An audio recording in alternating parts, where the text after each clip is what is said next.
I've seen a lot of tutorials online about foam fabricating horns. However, most of them involve carving a horn out of rigid material or sculpting in clay first so you can make a pattern. My technique is to simply draw the shape of the horn you want and then turn it into a pattern itself. This is how it works. Okay, I've decided to make this horn here, so I'm cutting it out with scissors. You can also cut it out with your razor knife if you like, but there's no harm in cutting poster board, which is what we're working with here, with scissors.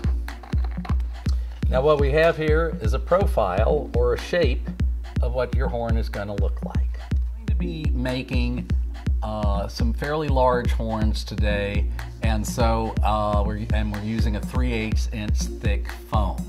So it's going to be should be pretty big at the base, but you got to start out figuring how big is the horn going to be around at the base. So I'm going to take a flexible tape measure and play around, and I'm going to say we're going to make the base of this horn 12 inches around. There's a reason for this.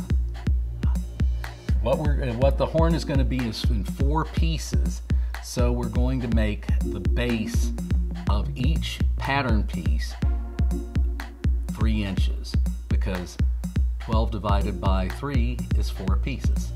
Now that I have my piece cut out, and remember it's 3 inches across the base as we discussed, we now need to make marks up along each side, starting at the base, and I'm marking them every 2 inches along the outside of the horn shape. Now on this side of the horn, I've got 12 inches plus I've got another inch and a quarter. It's 13 1/4, so I make a mark there. And just so I don't forget this, I'm going to mark 13 1/4 on this side. Now when I do the other side here, again, we're marking every 2 inches. Now this technique will work on any size and shape horn you want to make.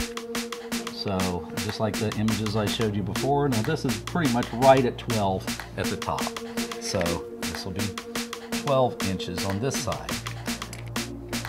Now the next thing you want to do is to cut notches in these little marks that you made on the side so you can transfer them to your foam. Now one way of doing this, either with a knife or a pair of scissors, is cutting a little tiny V out there. However, there's a handy tool that's not very expensive and makes this process way faster. This is a pattern notcher, and it is used to make notches in patterns. That's why they call it that.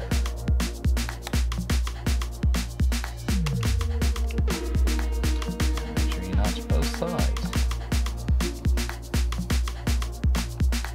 Okay, now that you've got a notch pattern, this is going to be the front and the back side of your horn. And you do this by simply tracing it one way on the foam and then tracing another one the opposite way on the foam. But we still need to do the 2 other sides. So how we make the pattern is we're going to need a triangular piece to go on this side and then another triangular piece to go on this side. Now to make the side patterns, we take some scrap paper here, or a poster board, and we draw our 3-inch base. Stand at 3 inches there. Okay. And then at the midway point, which is 1.5 inches, we then draw a completely vertical line. I've got some gridded poster board here, which is helpful, but you might want to use a square to make sure this is perfectly upright. Now remember, on our curved pattern, one side was 13 1/4 inches long, and the other side was 12 inches. Let's start with the 13¼ inch one. And what you do is go 13¼ inches at the base. Oops, we didn't draw it long enough.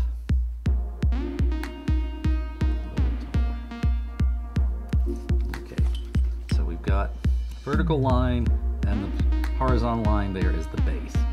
Okay, so I'm starting at 13¼ inches down here and going to the tip of the point up there.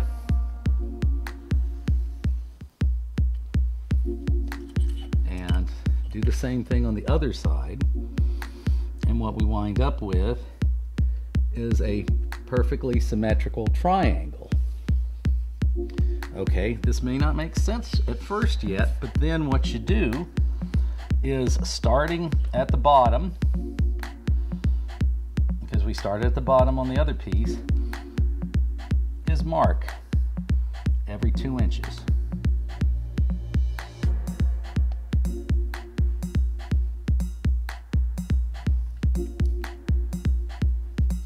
And as you remember, there's like 1¼ inch at the top, which makes it 13¼ inches. So this will line up with the outside of your pattern. Do the same thing